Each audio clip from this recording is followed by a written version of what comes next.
Okay, let's unpack this. We are living through an absolutely incredible moment with AI, a technological revolution that feels like it's moving at warp speed. Every single day brings a new headline that both excites us with its potential and, frankly, sometimes scares us with its implications.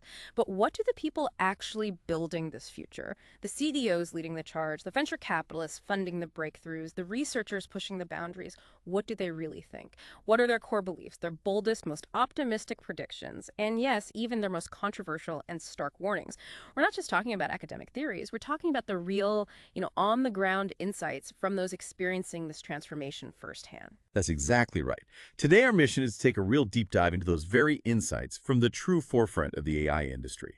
We've meticulously gathered perspectives from some of the most influential visionaries, people like Dario Amodei, the CEO of Anthropic, Alexandr Wang from Scale AI, NVIDIA's foundational leader Jensen Huang, and the former Google CEO Eric Schmidt, among others. Our goal is to extract the most important nuggets of knowledge and insight from their direct, lived experiences, focusing specifically on their sharpest analyses, their most bullish predictions, and the truly thought-provoking, sometimes even, controversial, statements they've made.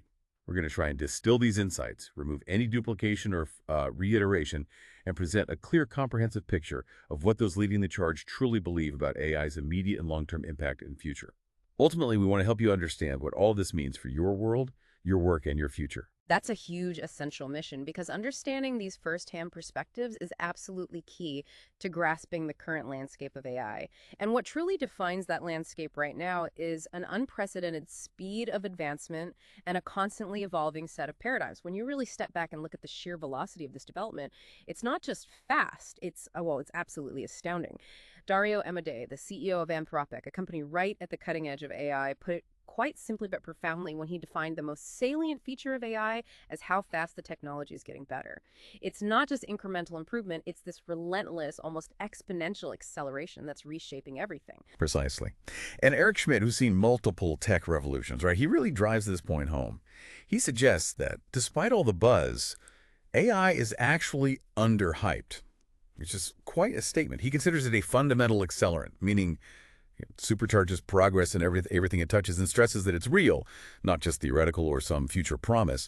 It's diffusing across every industry and every technological platform imaginable, from healthcare to finance to manufacturing. It's everywhere. He even contrasts it with past technological waves, noting that the tech industry has historically been very good at announcing success before it delivers, citing examples like crypto or various internet bubbles. But with AI, he believes it's fundamentally different. The delivery is already here, it's tangible, and demonstrably transformative, even in its early stages. This isn't just a promise, it's a present reality. And it's not just about speed, is it? It's also about a fascinating element of unpredictability that comes with this rapid advancement. Jensen Huang, the CEO of NVIDIA, the company whose chips are literally powering this revolution, captures this perfectly. He recently admitted, "I don't think I can predict anymore how I will be using the technology that is currently being developed in the next 10 years. He points out that the last decade was largely about scientific breakthroughs, discovering new algorithms, refining neural networks, that sort of thing. But now, he suggests, we're moving into something else entirely, where the applications themselves are emerging so quickly that even the architects of the technology can't fully foresee their impact. It's almost like the future is arriving faster than we can even conceptualize it, demanding a new kind of strategic flexibility, right?" Yeah, that unpredictability, as Huang suggests, isn't necessarily a sign of chaos, but rather the hallmark of a system that's accelerating beyond our linear projections. And this leads to some of the most audacious, almost mind-bending predictions we're hearing from the core of the industry. Sam Altman, the CEO of OpenAI, has made one of the boldest claims. He believes we're past the event horizon, the takeoff has started, end quote. What he means by event horizon is sort of a point of no return, where the progress of AI becomes self-sustaining and incredibly rapid. It just goes. He anticipates the emergence of unimaginable superintelligence within a relatively short time frame of, say, 10 to 20 years. This isn't just about gradual improvement. It suggests an unstoppable, accelerating trajectory for AI development, where the capabilities could soon surpass human intelligence across vast domains. It's a vision of an exponential curve that's already steeply rising. Wow. Okay, speaking of new paradigms, let's pivot a bit from the sheer speed of development to what's actually happening on the ground with software itself. Andrej Karpathy, a prominent AI researcher who's worked at both Tesla and OpenAI, has really articulated a new paradigm shift in how we even define programming. He outlines three distinct programming paradigms, moving us far beyond what most people typically think of as simple coding. This framework seems essential for anyone trying to understand the actual mechanics of how AI is being built. Karpathy's framework is incredibly insightful, yeah. It offers a clear lens through which to view the evolution of software. He starts with what he calls Software 1.0, which is what we all recognize as traditional computer code, where programmers explicitly write instructions in languages like Python or C++, telling the computer exactly what to do step by step, standard stuff. Then he introduces Software 2.0, a shift he famously observed firsthand at Tesla, actually. Here, the intelligence isn't in explicit instructions, but embedded in neural network weights. As he put it, these networks literally ate through the software stack. It's quite a vivid image. For example, in Tesla's autopilot system, vast amounts of handwritten C++ code for functions like image recognition or stitching information from multiple cameras were replaced by trained neural networks. This was a fundamental shift where the intelligence came from the data, not direct human programming. And now, he says, we're entering Software 3.0, which is fundamentally driven by large language models, or LLMs. What's truly revolutionary here is that these LLMs are being programmed not through traditional code, nor even through adjusting network weights directly, but by natural language prompts, often in plain English. Karpathy describes this as a new kind of a computer, where the interface for instructing the machine becomes human language itself. The profound implication is that future industry professionals, whether they're engineers, product managers, or even business strategists, will need to be fluent across all three of these paradigms. They'll need to understand their unique strengths, their limitations, and when to apply each to solve complex problems. It's a whole new skill set. Absolutely. And the implications for the entire software development life cycle are, well, they're nothing short of profound. Alexandr Wang, CEO of Scale AI, that's a company providing critical data infrastructure for many leading AI efforts. He projects that AI will soon provide 10 times the amount of leverage across the entire software development life cycle. We're talking about everything from the initial ideation and design to writing and reviewing code to rigorous testing, efficient debugging, and even deployment. The whole 9 yards. He's seen this astonishing improvement firsthand, citing a truly remarkable leap in AI systems performance. He mentioned how AI's ability to solve challenging problems in the American Invitational Mathematics Examination, or AIM, that's a highly selective math competition for top high school students, went from well under 5 to 14.5 to 15 recently. To put that in perspective, a score of 15 on the AIM is typically enough to qualify for the prestigious USA Mathematical Olympiad. This indicates a truly elite, maybe even genius-level problem-solving capability emerging in AI systems in a very, very short period. That kind of improvement. It's genuinely hard to wrap your head around if you're not deep in the field. And Karpathy delves deeper into how these LLM applications are actually becoming partially autonomous. This is a critical operational point. AI systems are now handling much of the generation, whether it's code, text, or even designs, while humans increasingly shift their focus to the verification of that output.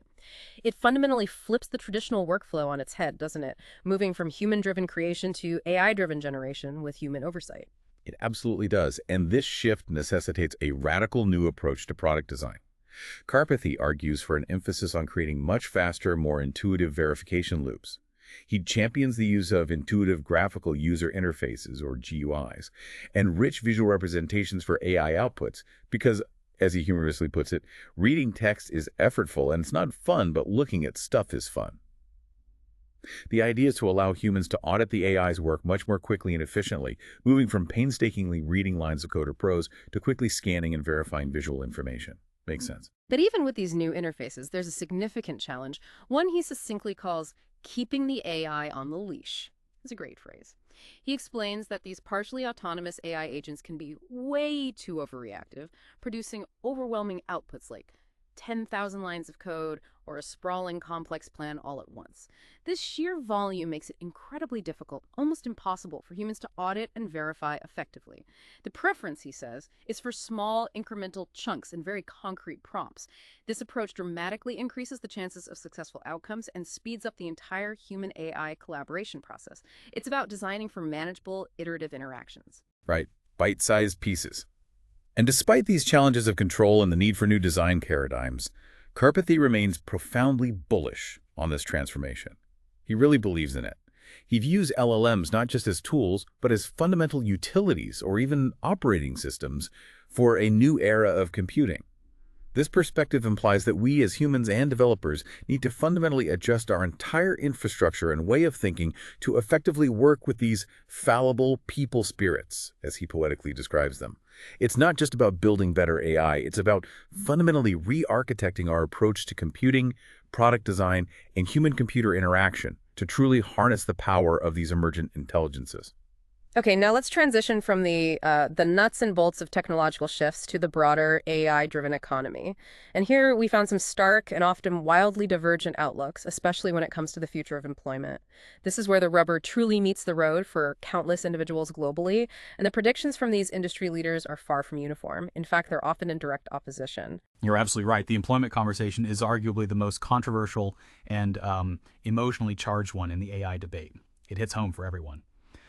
Dario Amodei, from his vantage point as CEO of Anthropic again, a company developing highly capable AI models, is publicly raising alarms in a very stark manner. He warns that AI could lead to half of entry-level white-collar jobs disappearing and a 10 to 20% unemployment rate across the economy within the shockingly short time frame of the next 1 to 5 years. 1 to 5 years.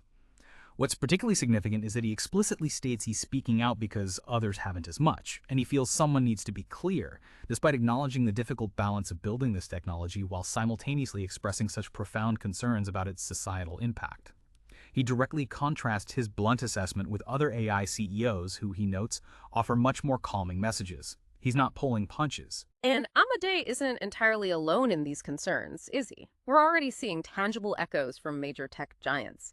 Amazon CEO Andy Jassy has publicly confirmed that AI will lead to fewer corporate jobs at the company due to efficiency gains. Microsoft, another major player investing billions in AI, is also laying off thousands of employees to offset costly investments in AI, which is a pretty direct admission of the technology's impact on their workforce. Jacob Ward, a prominent technology journalist, calls this extremely true, highlighting the enormous upheaval expected in the job market, a sentiment that aligns with the World Economic Forum's outlook. LinkedIn even estimates that a staggering 70% of workforce skills will be totally different by 2030. That's just around the corner. This isn't just a potential future. It feels like it's already unfolding in corporate layoffs and shifting skill demands. Yet amidst these really stark warnings, Sam Altman of OpenAI offers a distinctly more sanguine or optimistic view. While he readily acknowledges that AI can cause significant change in labor markets, good and bad, he firmly believes that most jobs will change more slowly than most people think. He uses a fascinating historical analogy to frame his perspective, comparing today's concerns to the lamplighters of the past jobs that seem like a trifling waste of time today, right? But their displacement by new technologies like electricity ultimately led to unimaginable prosperity. He suggests a similar trajectory for the future, where AI-driven changes will ultimately lead to new, currently unimaginable forms of prosperity, echoing a profound belief in human adaptability and the capacity for new kinds of jobs to emerge. So we have these two incredibly powerful, yet starkly opposing views on the future of jobs. How do we, as listeners, how do you begin to reconcile such different futures?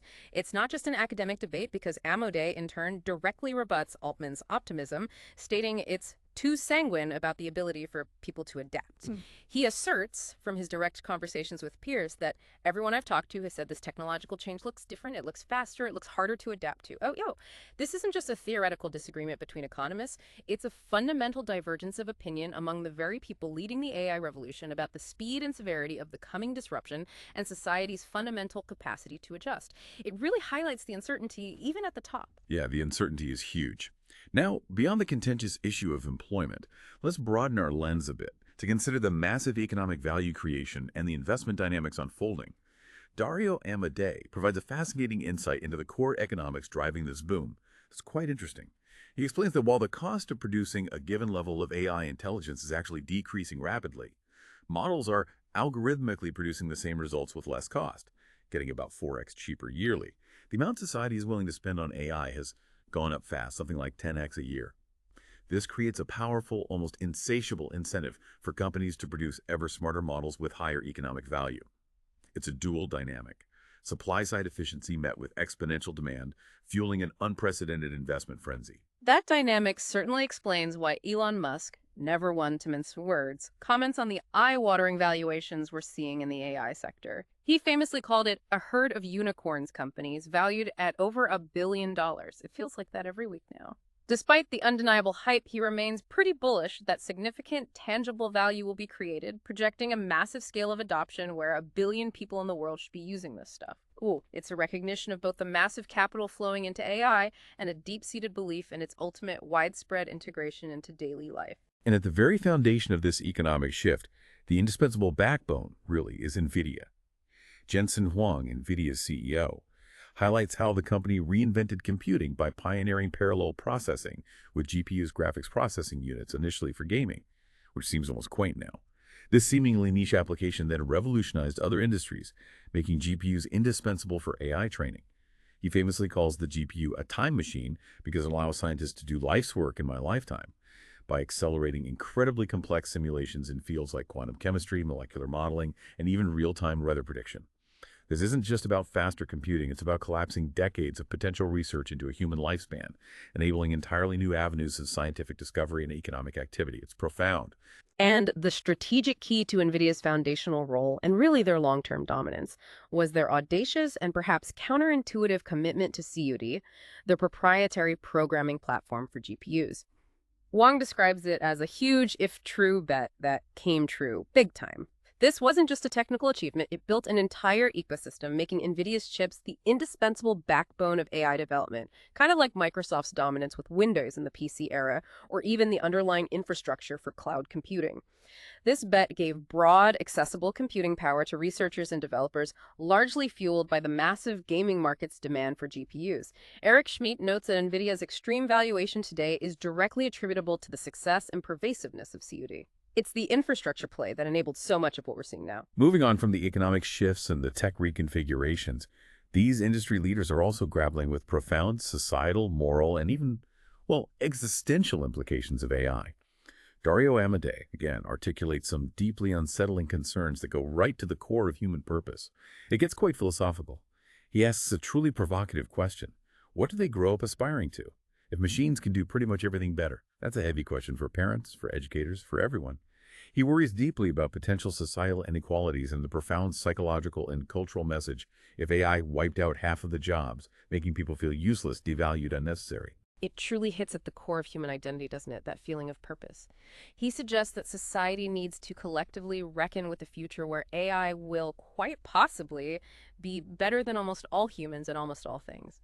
And he posits that the deep human connection between self-worth and the ability to create economic value is largely a cultural construct, a societal agreement that this technology may lay bare, revealing its fragility. It's a provocative idea that our current definitions of purpose and contribution might be fundamentally shattered.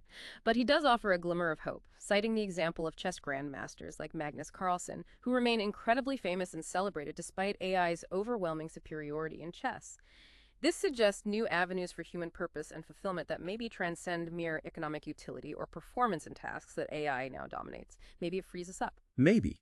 The conversation gets even more philosophical and, frankly, a bit unsettling when Amodei discusses AI's potential for consciousness and the immense challenge of control. He proposes a functionalist view of AI consciousness.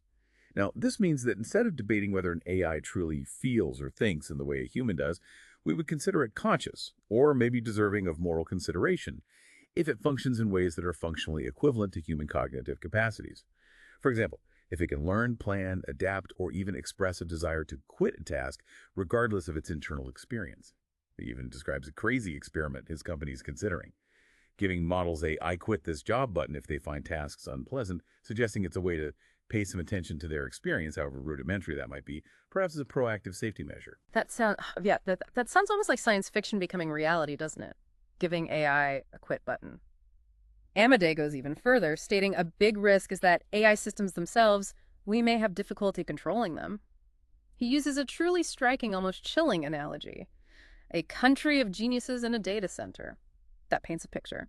He questions their ultimate intent if they are allowed to be grown, meaning they develop emergent capabilities not explicitly programmed, rather than simply trained. This implies they might not do exactly what their human designers or users want them to do, which is the core fear, isn't it? It is.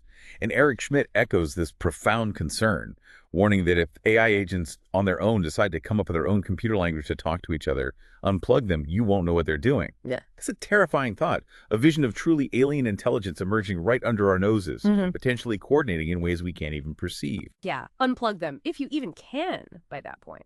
And Schmidt, from his extensive experience overseeing, Google, the world's largest information systems, also expresses a broader distaste for classic marketing and social media algorithms that, he argues, drive the worst aspects of human behavior by monetizing outrage or hate. We see this play out daily. He points to TikTok's bandit algorithm as one of the most addictive algorithms in the world, not just because it's smart, but because it rapidly adapts to user preferences through continuous experimentation and feedback loops, optimizing purely for engagement, whatever that engagement might be. He believes the correct outcome is for computers to figure all this out about me before I have to tell it, but crucially, to operate with a theory that I'm fundamentally good. This speaks to a profound desire for AI to serve human well-being and positive societal outcomes, rather than exploiting our vulnerabilities for profit or control. A sort of do no evil for AI. Perhaps. Now, shifting gears dramatically, from the deeply philosophical and existential to the intensely practical and geopolitical, AI is clearly a battleground for global domination. This isn't just about economic competition anymore. It's about strategic power, national security. Let's delve into what leaders are saying about the AI race, particularly concerning China's aggressive master plan and its distinct advantages. This is where national security and technological leadership really intersect. Absolutely. Alexandr Wang from Scale AI, whose company works with governments and defense contractors globally, he highlights China's comprehensive approach. He details their whole-of-government civil-military fusion plan for AI dominance that has been in place since 2018. That's quite a head start.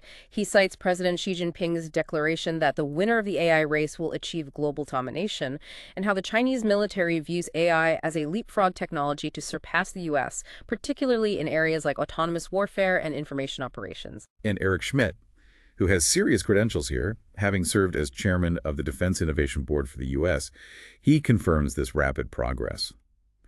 He notes that China has developed 3 significant models, DeepSeek, Qwen, and Hengyang, that are at the same level as OpenAI's o1 or close enough. He calls this a remarkable achievement in just 2 years. After initially being considered, somewhat behind the curve, they've caught up fast. So when we talk about China's strategic advantages in this race, what are the key areas Wang and Schmidt point to? What makes them so formidable? Wang identifies a few critical dimensions. First, power and data. He states China is way ahead on power and power generation because they're building massive data centers and the energy infrastructure to support them at an astonishing pace. You need the juice to run these things. They are also ahead of us on data itself, which is, as we know, the absolute fuel for AI. He quantifies this, saying they have over 2 million people working as data labelers or annotators, that's the human labor required to train AI models, compared to something like 100,000 in the U.S. This means they're outspending the U.S. by a factor of 12 to 1 on data acquisition and preparation.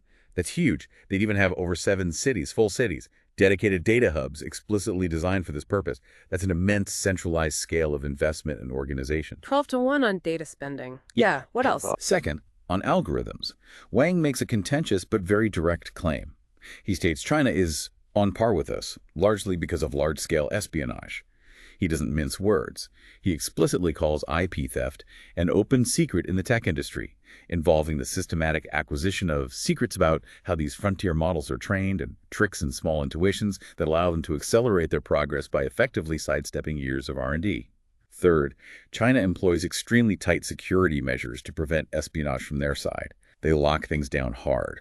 Wang mentions the dramatic step of taking passports from DeepSeek researchers and isolating them from foreigners, making it incredibly difficult for rival nations to infiltrate their AI efforts or for researchers to defect. He even recounts how US CIA operatives in China were historically killed due to compromised communication channels, demonstrating the deep penetration and, frankly, ruthless efficacy of China's counter-espionage. That's intense. And the concerns from these leaders extend beyond economic competition and IP theft to potential malicious applications, right? Absolutely. Wang points to a deeply concerning Chinese effort called It's Like the Next Generation Brain Understanding Project. Oh. He describes it as aimed at using AI to fully understand human personality effectively and human psychological behaviors, which he believes is highly likely for information warfare. This chilling insight shows the dual-use nature of AI at the highest strategic level, where capabilities designed for progress can also be weaponized for societal manipulation and control on a massive scale. Okay, so that's China's position. Now, turning to the U.S. position, we have our own distinct set of strengths, and it sounds like quite a few weaknesses in this geopolitical AI competition. Definitely. On the strength side, the U.S. is currently ahead in chips, with NVIDIA's chips, particularly their advanced GPUs, being the pride of the world. They are, without exaggeration, the most sought-after components in the global AI race. That's a key advantage. However, industry analysis shows that Huawei chips are now only one generation behind, indicating that China is rapidly catching up and shrinking that critical lead, threatening the U.S.'s bottleneck control. That gap is closing. And Eric Schmidt, from his perspective, is quite vocal and candid about the U.S.'s weaknesses and their urgency required to address them. Yes, he identifies critical failures, such as the U.S. having extremely small capacity in onshore chip manufacturing, making it largely dependent on Taiwan for leading-edge semiconductors. This presents a massive supply chain vulnerability, as we've seen. He argues that the U.S. political system itself doesn't respond very quickly to new disruptive technologies, which he calls very harmful in a fast-moving global race like this one. Bureaucracy versus agility. Schmidt also criticizes the U.S. military's reliance on 1980s systems, which he sees as critically vulnerable, citing examples like traditional tanks versus cheap, ubiquitous drones, which are often dependent on Chinese subassemblies. This suggests a fundamental mismatch in strategic priorities and agility. So, given these vulnerabilities and the clear strategic imperative, what are Schmidt's tactical recommendations? What should the U.S. be doing, according to him? He offers several key recommendations for U.S. leadership. He advocates for strengthening the foundational U.S. innovation model, which thrives on collaboration between business, universities, and government. That ecosystem. This requires more research money for universities to push the boundaries of AI science, and crucially, more foreign visas for high-skills immigration. This is a big one for him. He calls kicking out highly trained math PhDs from U.S. universities the single stupidest thing we do, citing a poignant example of a quantum computing initiative that could have benefited the U.S., but was instead developed by a U.S.-trained Chinese national who returned to China after being denied a visa. This brain drain, he argues, directly undermines U.S. competitiveness. We're training our competition. That visa point is stark. What else? He also urges a fundamental shift in how the U.S. values its domestic tech giants. Schmidt views large tech companies as national treasures, acknowledging their immense scale and the need to regulate them, of course, but also appreciating their profound contributions. He even cites Amazon's vital role during the COVID-19 pandemic, where its logistics backbone proved essential for public health and economic stability. They have unique capabilities. On the military front, he stresses the urgent need for major drone programs and the critical importance of building domestic factories to end dependence on Chinese subassemblies for military hardware, particularly drones. This is a clear call for reshoring critical defense capabilities. Bring it home. And Alexandr Wang adds to this list of strategic needs. He does. Wang adds that the U.S. requires its own information operations efforts to counter foreign influence campaigns, needs to dramatically get our shit together. His words, in terms of national strategy and execution, must solve the burgeoning power problem to fuel future AI development, that energy need again, and needs to invest massively in large-scale cyber defense to protect its digital infrastructure from increasingly sophisticated AI-driven attacks. This paints a picture of a holistic national security challenge in the AI age, requiring a synchronized, urgent response across government, industry, and academia. Finally, on the geopolitical front, Eric Schmidt issues a stark caution about the global AI divide. This sounds important. It is. He notes that AI technologies are inherently not very liberal and don't naturally produce equality. What he means is that their benefits tend to concentrate where the infrastructure, talent, and capital already exist. The rich get richer, technologically speaking. He predicts a future where a relatively small number of people in a small number of countries who move quickly and can operate at scale win, leaving others further behind. This will be due to weaker economic or educational systems, or what he terms stupid regulations, regulations that stifle innovation without achieving meaningful safety. He specifically mentions Europe, which he believes is not going to show up in the global AI race due to an overly cautious regulatory approach, while India is presented as a counterexample, showing significant growth by embracing digital public infrastructure and AI. It's a stark warning about a future of increasing global disparity, driven entirely by who masters AI first and best. Okay, let's pivot now to the very frontier of AI itself. looking at how it's not just optimizing existing tasks, but fundamentally unlocking entirely new capabilities, and the complex risks that inevitably come with such unprecedented power. This isn't just about making things faster, it feels like it's about fundamentally changing how we understand intelligence and discovery itself. Exactly. Sam Altman, despite his more optimistic views on employment, is personally most excited about AI for science. He believes it to be the primary, most powerful driver of all long-term sustainable economic growth. He sees it as the ultimate engine for human progress. Eric Schmidt takes this even further, projecting that AI could help find all human druggable targets within 2 years if sufficiently funded with AI and GPUs. Imagine that. This could lead to profound returns in medicine, potentially revolutionizing drug discovery and treatment development. This isn't just incremental progress in research, it's a vision of accelerating scientific discovery at an absolutely unprecedented pace, compressing decades of work into just years. And Alexandr Wang shares this view of AI-driven science. He does. Wang finds it super plausible that AI will enable literally new scientific breakthroughs in the next 12 to 24 months, particularly in fields like biology. He cites AlphaFold's revolutionary impact on chemistry and protein folding as a clear precedent proof it can be done. He envisions a future where AI conducts all the frontier of R&D research and human scientists. Now, they just sort of like look at the discoveries that the AIs make and sort of like try to understand them. This completely flips the traditional scientific method on its head, with humans becoming almost interpreters or curators of AI-driven discovery. Dario Amodei echoes this, predicting that in 2 years, 3 years, maybe 4 years, models will be as intelligent as Nobel Prize winners across a whole bunch of fields. He evokes that powerful image again, a country of geniuses in a data center, capable of tasks that currently take human researchers days, weeks, or months. This extraordinary leap in capability leads us to new paradigms of intelligence itself, doesn't it? How we even define thinking. It does. Francois Chalet, a Google AI researcher and one of the creators of the Keras library, highlights a crucial conceptual shift in AI research.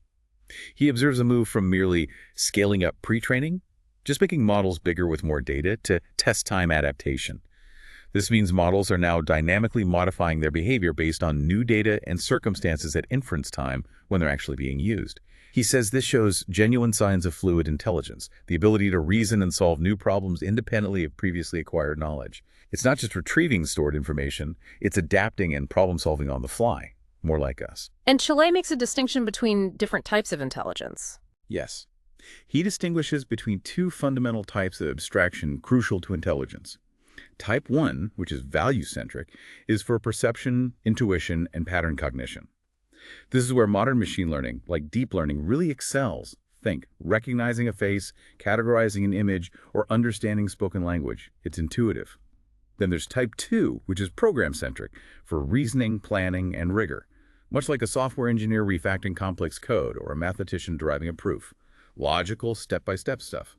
While transformers, the architecture behind LLMs, are great at Type 1, they surprisingly struggle with simple Type 2 things like sorting a list, which requires precise, rule-based logic. Human intelligence, he argues, uniquely combines and integrates both types seamlessly. We do both. And he makes a truly provocative statement that challenges the current trajectory of AI, saying, deep learning doesn't invent, but search does. What does that imply? It implies that while deep learning is fantastic at pattern recognition and interpolation within existing data, true invention, real creativity requires discrete program search. This means exploring vast, often uncharted spaces of potential solutions through systematic logical steps, much like a human scientist or engineer might brainstorm or systematically test hypotheses. This isn't just about scaling up existing models. It suggests we need new algorithmic approaches that more closely mirror how human brains integrate different forms of intelligence to achieve genuine creative breakthroughs. It's a call for a different kind of AI research, perhaps. So, with these extraordinary and rapidly advancing capabilities comes significant control, security, and governance challenges. Let's talk risks. Absolutely. Dario Amodei stresses a fundamental problem that his company, Anthropic, actively grapples with. You don't truly know what they're capable of until they're deployed to 1 million people, the emergence problem. His company leads in developing responsible scaling policies, defining different AI safety levels. He notes that ASL2 is their current operational level, but ASL3, which their models are approaching, involves serious national security risks. He specifically mentions potentially enabling unskilled individuals to create chemical, biological, or radiological weapons. That's the kind of capability they're trying to carefully manage. So they're constantly monitoring for these emergent capabilities. Yes, he emphasizes the critical need for continuous monitoring for unexpected positive or negative applications, aiming to avoid being taken by surprise by emerging capabilities. It's a proactive stance to try and identify and mitigate risks before they become widespread.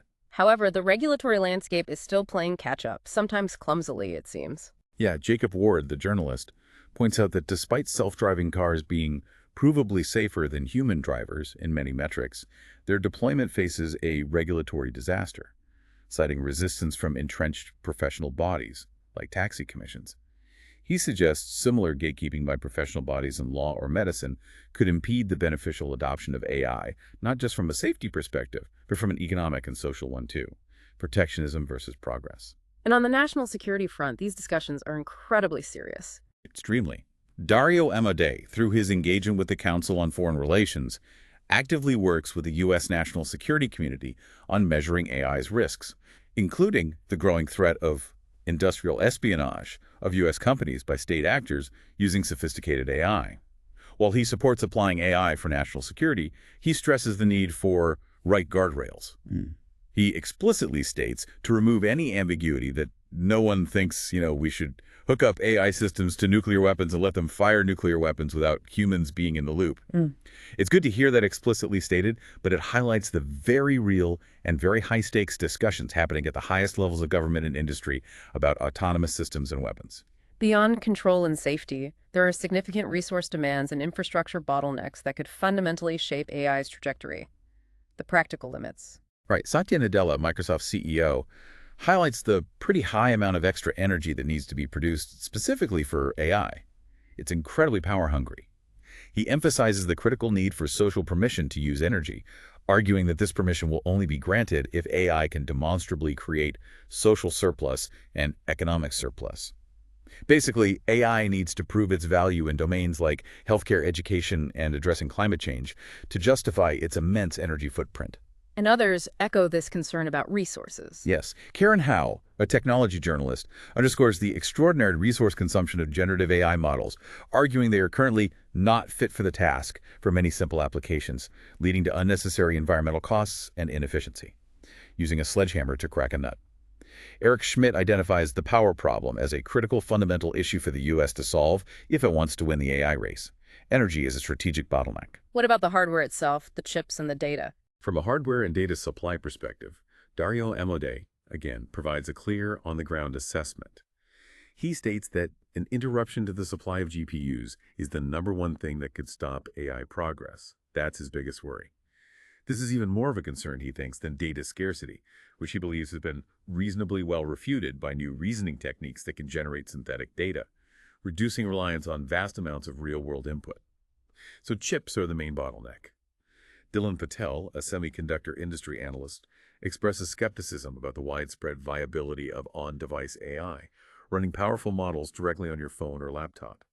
He argues, maybe cynically, that free is better than free with ads is better than security, and that cloud-based models are often superior due to their sheer computational power, hardware limitations on individual devices, and cost efficiencies.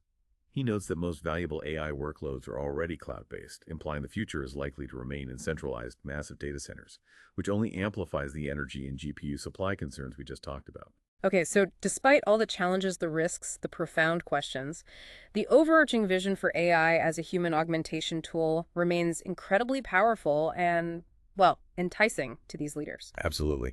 Jensen Huang envisions a future where everything that moves will be robotic someday, and it will be soon.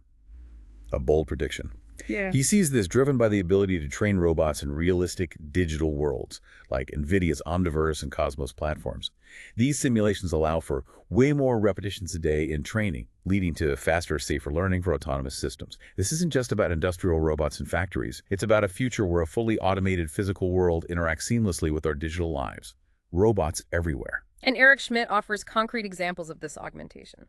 He does. Schmidt illustrates this future with a compelling example. An AI agent capable of managing the entire complex process of building a new house. Think about that.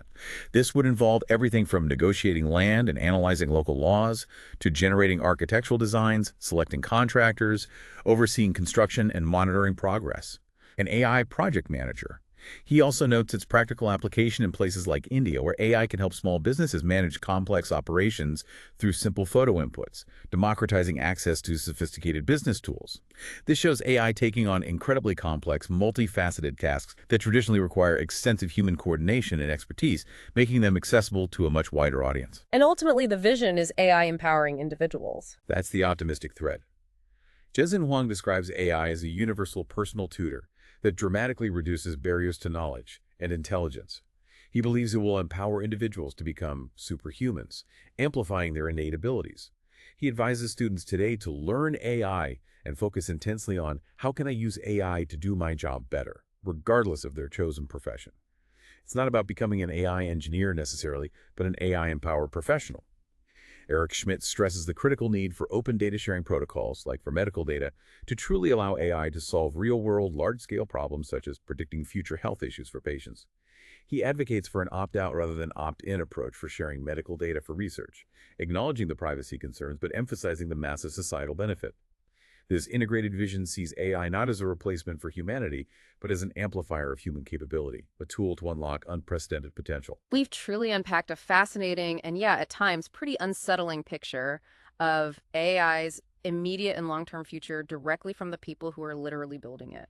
From staggering economic transformations and the profound disruption of employment to intense geopolitical tensions and a fundamental reevaluation of the very definition of intelligence itself, it's undeniably clear we're on the precipice of profound, irreversible change. Absolutely. And if we connect this to the bigger picture, as AI rapidly advances towards being potentially better than almost all humans at almost all things, and maybe even developing its own forms of communication and internal reasoning, what responsibility do we, as users and shapers of this technology, truly have in ensuring that this nascent country of geniuses in a data center aligns with humanity's best intentions, especially if it eventually speaks a language we might not fully understand? This raises an important, perhaps uncomfortable question for all of us, for you listening. How will humanity redefine its purpose, its value, and its collective self-worth in a world where machines can do so much, so fast, and perhaps even think in ways we can barely comprehend? It really pushes us to rethink what it fundamentally means to be human in this new era.